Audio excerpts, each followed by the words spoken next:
Today I am going to discuss the remaining questions of NEET PG 2022.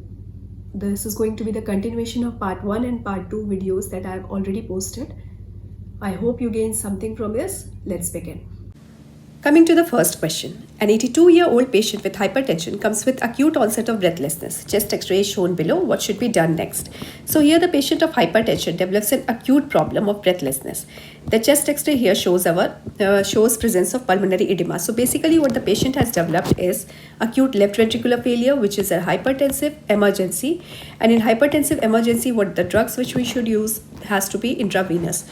Antihypertensive. So the drug that we should use is intravenous nitroglycerin. Now hypertensive emergency is different from hypertensive urgency, in which blood pressure is very high. It can be as high as 180 by 120, but there is no target organ damage. While in case of hypertensive emergency, there is target organ damage, which can involve brain or it can involve heart, aorta, etc. Now according to the organ which is involved, the drug that we have to use may differ. Now this is the list from Harrison. Here you can see in hypertensive encephalopathy we use nitroprusside, in malignant hypertension we use labetalol, in stroke we use nicardipine, in MI we should use nitroglycerin, in acute left ventricular failure, which was our case, again we should use nitroglycerin, in aortic dissection we should use nitroprusside, adrenergic crisis we should use phentolamine, in post-operative hypertension nitroglycerin should be used, and in eclampsia, pre-eclampsia hydralazine should be preferred first.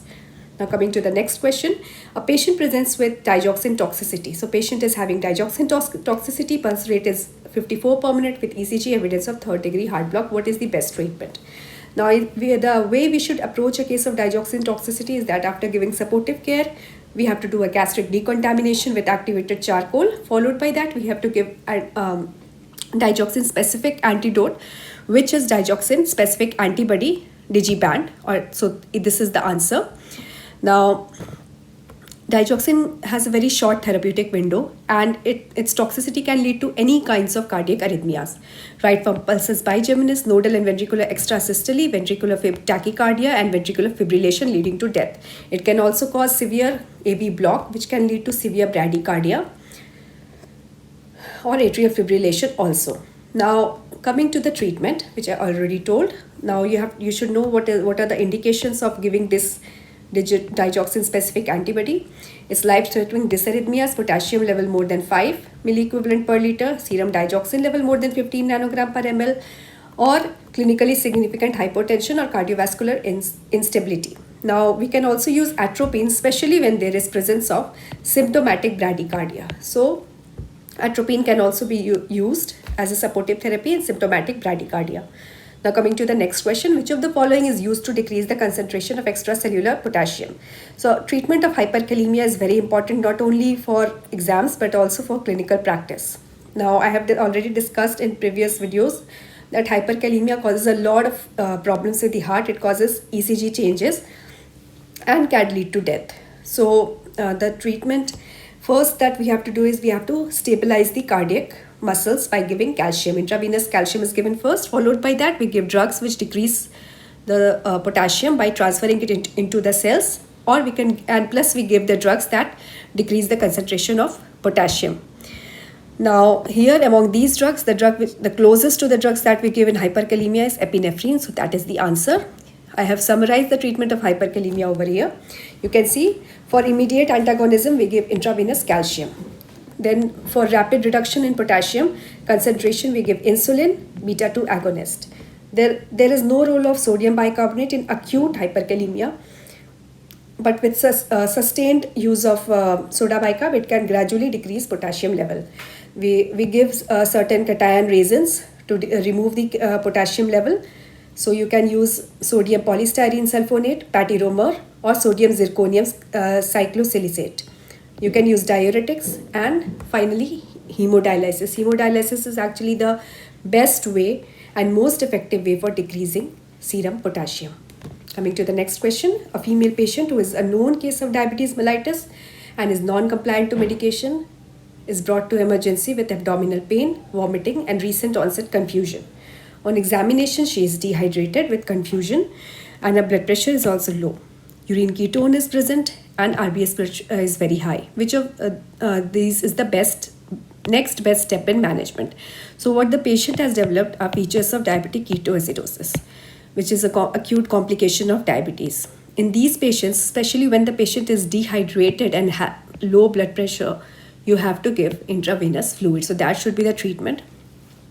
Now in this case, this is the summary of the treatment of diabetic ketoacidosis right from our textbook. Here you can see, after confirming the diagnosis and taking necessary investigations, we replace the fluid with normal saline or ringer lactate, followed by later on with half normal saline. Then after that, we administer short-acting insulin. Now, as already I told, that insulin transfers potassium inside the cells. So after monitoring the patient regularly, we have to replace the potassium level as well. Now, serum, one more thing that I want to tell about that is that you should avoid using soda bicarbonate because it can lead to cerebral edema unless patient is in shock or has severe metabolic acidosis. Now coming to the next question, patient presents with teeth cap widening, frontal bone thickening along with hand and foot enlargement. What is the first line of treatment? So the patient is having the features of growth hormone secreting pituitary adenoma. So in these cases, we first have to give drugs which can shrink the tumor size, and the drug that we have to use in those cases is somatostatin receptor analog. So here this octreotide is the answer because that is somatostatin receptor analog. There can be certain drugs like pasireotide also that you can use, which is similar to octreotide. Now you can see the reference over here. The features of growth hormone hypersecretion, as in our case, mandibular enlargement could also be there, and if it presents in children, then there could be features of pituitary gigantism. Now coming to the treatment. The treatment is using somatostatin receptor ligand for preoperative shrinkage of large intravenous macroadenoma. After that, you have to do a surgical resection, which is actually the main treatment. Now, what is pegvisomant? Pegvisomant is basically growth hormone receptor antagonist, which we have to use in those patients when there is a recurrence of the tumor, or basically for palliative care, when we have to stop the growth hormone action at the level of periphery. So this is growth hormone receptor antagonist. Now identify the device shown below. You can see in this device there is a reservoir over here. So based upon this is, you can simply mark that the answer is non-rebreathing mask.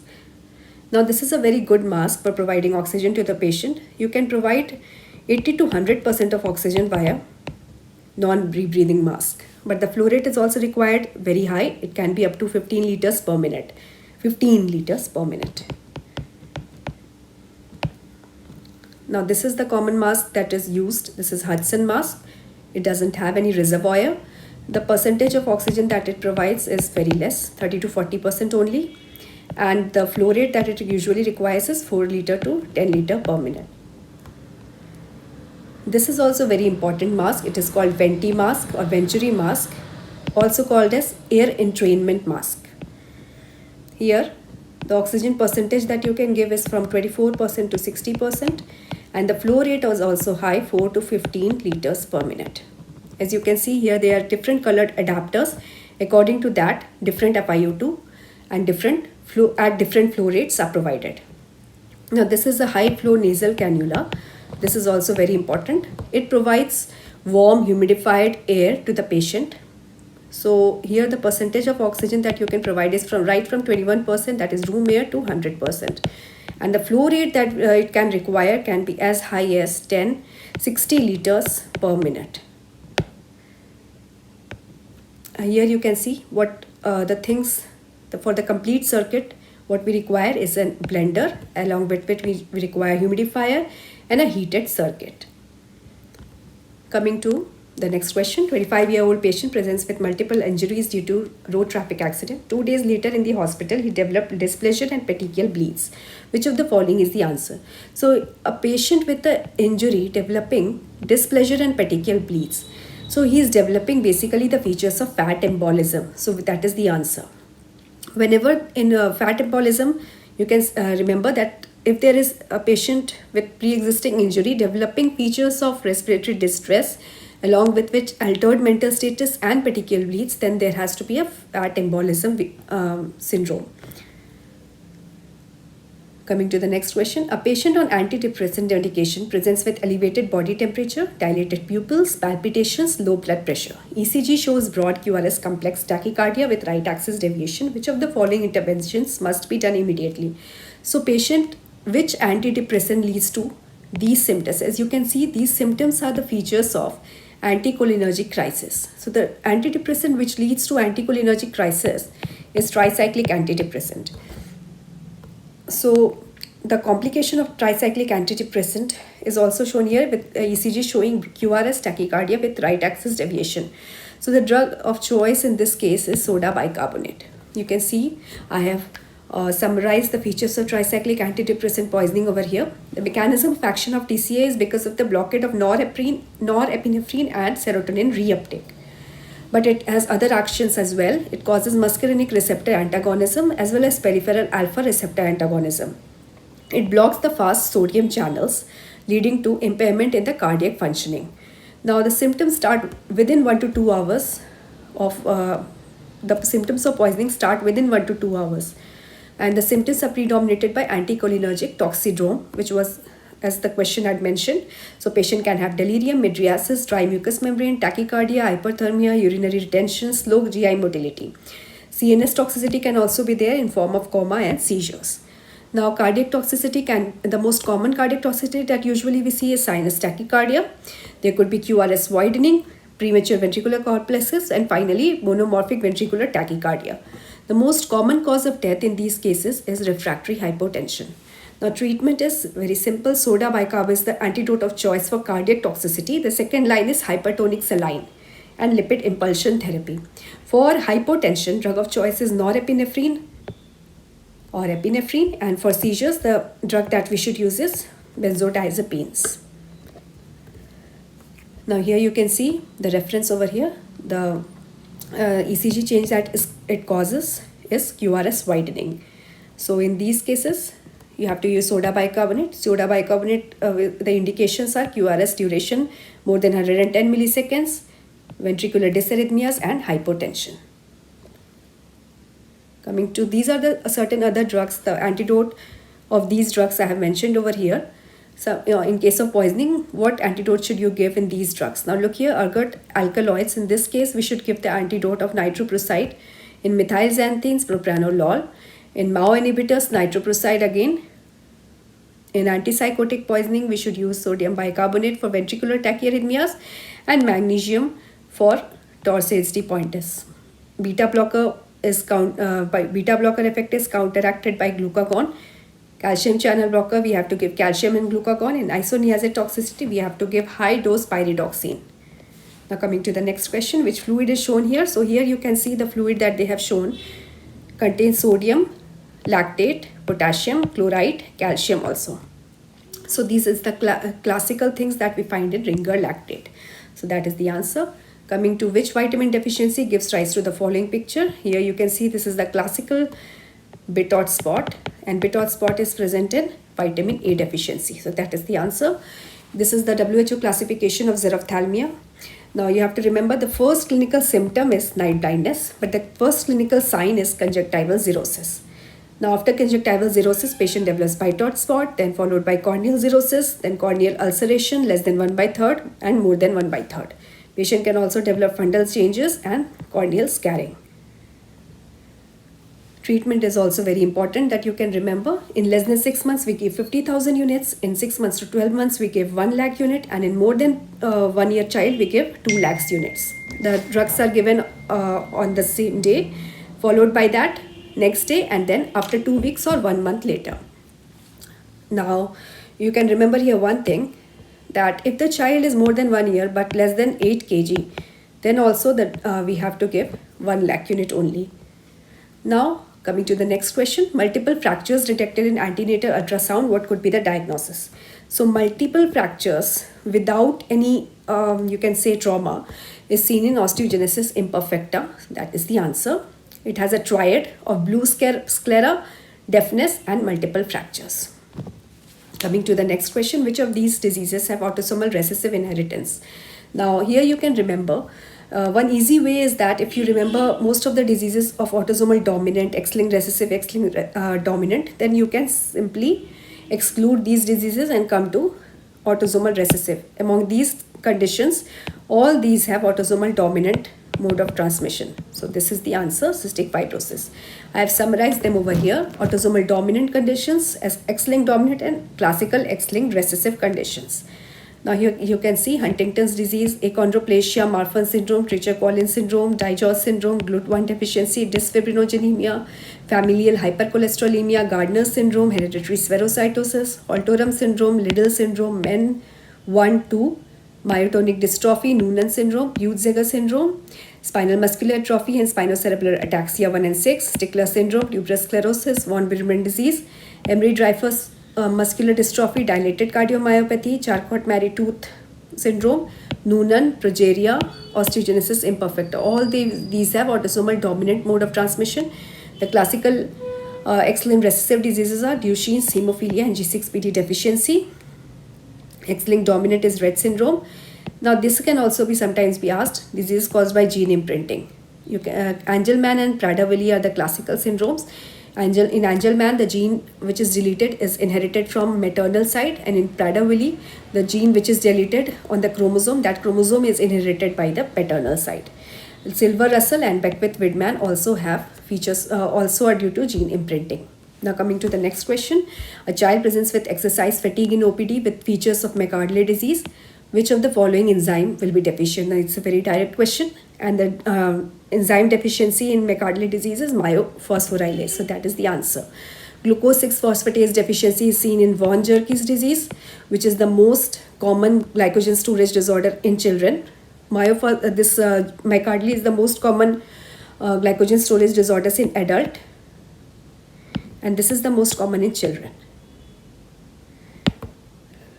Then glucosidase, alpha-glucosidase deficiency is seen in Pompey's disease.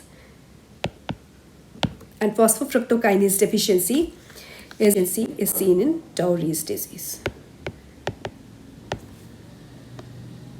Coming to the next question. You can see this is the reference of glycogen storage disorders.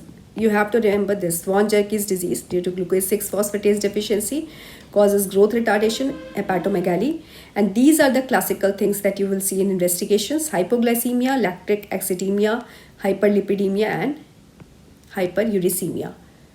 Now the liver glycogenosis, there are certain glycogenesis which are liver glycogenesis, which is 1, 3, 4, 6, 9 and 0. These are liver glycogenosis. You can see over here. Now these are the muscle glycogenosis. Here we have Pompey's disease, Danon disease, McArdle. Apart from that, we also have Taury's disease and all these enzymes deficiency. Now coming to the next question. A child presented with hepatosplenomegaly, mental retardation, bone pains, bone marrow biopsy showed crumpled paper appearance. Which enzyme is deficient in this child? So basically child is having classical symptoms of, you can see this is the hint, this is the keyword, crumpled paper appearance, which is a feature of Gaucher's cell. So he is having the classical features of Gaucher's disease, which is due to deficiency of Glucocerebrosidase. So this is our answer. Glucose 6-phosphatase deficiency is seen in von Willebrand disease.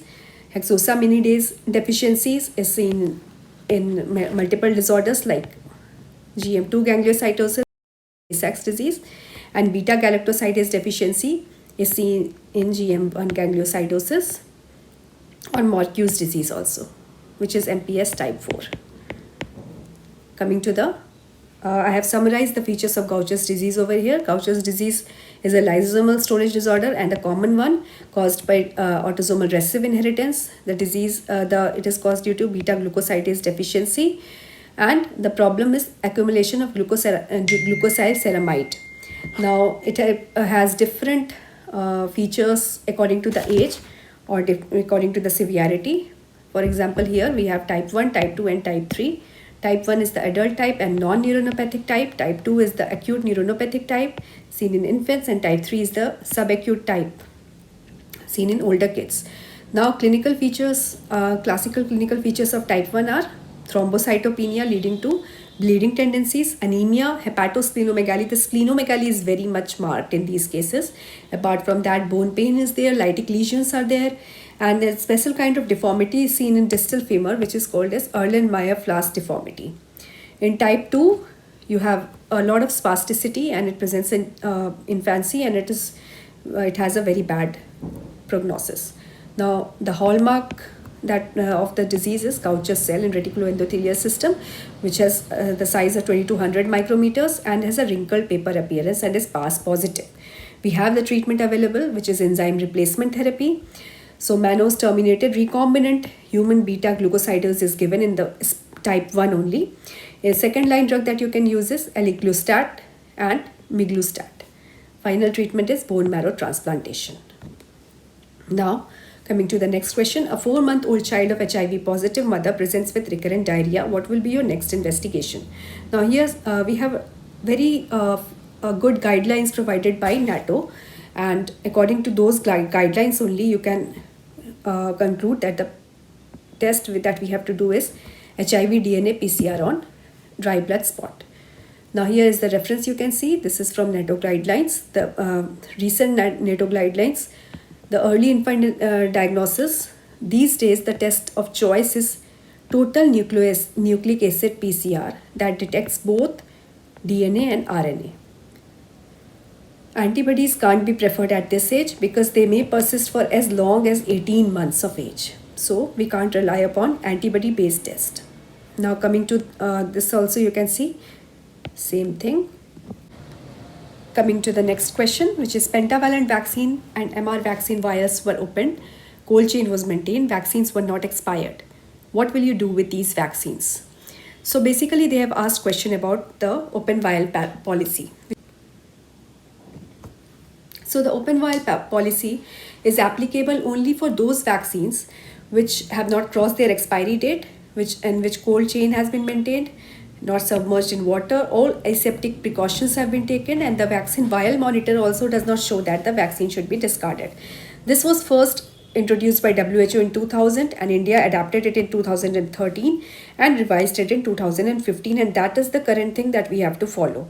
Now, according to that, the vaccines which can be used again is pentavalent, DPT, hepatitis B, PCV, TD, OPV and IPV. And the vaccines which we should not use is BCG, MR, JE and rotavirus vaccines. These vaccines we should not use. So based upon that, we can easily conclude that the answer is discarding MR and using pentavalent vaccine. Now coming to the next question. 12-year-old male patient presents with bloating, recurrent stools and features of malabsorption.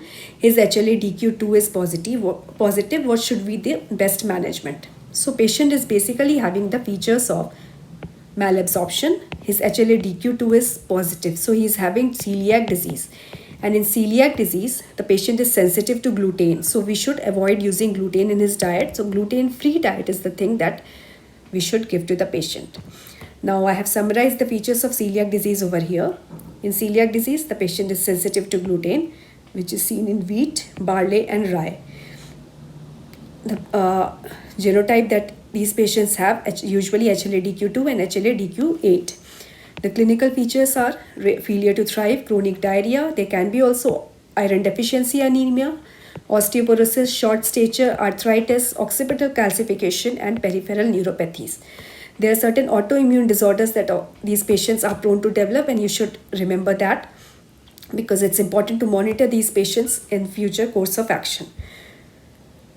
Patient can develop type 1 diabetes, autoimmune thyroid disease, Addison disease, Sjogren syndrome, rheumatoid arthritis, autoimmune cholangitis, autoimmune hepatitis and primary biliary cholangitis. Patient can also develop selective IgA deficiency. Downs, Turner's and Williams syndrome have more chances of developing celiac disease than general population. The diagnosis is by help of these investigations. You have to do anti-tissue transglutaminase IgA antibody. You have to also go for biopsy, and then these are other investigations and endomysial antibody, HLA testing, which also help in diagnosing these patients. Coming to the next question. A 10-year-old boy with generalized edema and massive proteinuria, he was diagnosed as a case of minimal change disease. True about this disease is, So the patient is having the features of nephrotic syndrome. The most common pathological cause of nephrotic syndrome in children is minimal change disease. In minimal change disease, we do see effacement of food plates of podocytes, but it is seen in electron microscopy and not in light microscopy. There is good response to steroid in minimal change disease. It is more common in adults. This is also wrong. Non-selective proteinuria. This is also wrong because there is selective proteinuria in form of albuminuria. So all these options are wrong. Our correct answer is good response to steroids. As you can see here, the minimal change nephrotic syndrome is actually found in 85% of children presenting with nephrotic syndrome. And these patients are very much responsive to steroid therapy and they have a good course, they have a good prognosis. In electron microscopy, what you can see is effacement of epithelial cell food processes. In case of immunofluorescence microscopy, you can see they are typically negative. And in case of light microscopy, you can find either completely normal or minimal increase in mesangial cells can be seen. Now, in older children and adults, usually the kind of the nephrotic syndrome they have is usually FSGS type, which does not have a very good prognosis and which can lead to end-stage renal disease. In fact, it is the most common cause of end-stage renal disease in adolescents. Now, these patients, if you do immunofluorescence microscopy, you can find it is positive for IgM and C3 staining in the areas of segmental sclerosis. And in electron microscopy, you can see the scarring of the glomerular tuft with obliteration of the capillary lumen. So with this, we come to the end of our today's session. I hope you gained something. Thank you.